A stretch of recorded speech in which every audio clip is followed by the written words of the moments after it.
Hurmatli bizlarni kuzatuvchilar, sizlarni iltimoslaringiz, takliflaringizni inobatga olgan holda bitta katta chegirma rasprodaja e'lon qildik. Xo'p, ushbu rasprodajamiz nimadan iborat?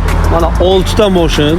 2023, 22, 23, 24, 23, qorachamiz ham 24. Mana shu mashinalarni hammasini boshlang'ich to'lov $390 bilan sotuvga qo'ydik. Mashinalarga e'tibor qaratasizlar. Hammasi navorot qilingan, diska, parog, oblisovka, salonlar, chexol, polik, pult, hamma narsasi bor, tayyor, kraskalari toza, probeglari halol kam yurgan mashinalar. Gaz uстановка qilingan, minish uchun tayyor mashinalar. Faqat mashinamiz soni cheklangan. Atigi 6 dona mashinamiz $400 ham emas, $390 boshlang'ich to'lov bilan nomlaringizga notarius оформление nomer taqilib, страховка hamma hujjatlari bo'lib chiqarib beriladi. Ulgurib qoling.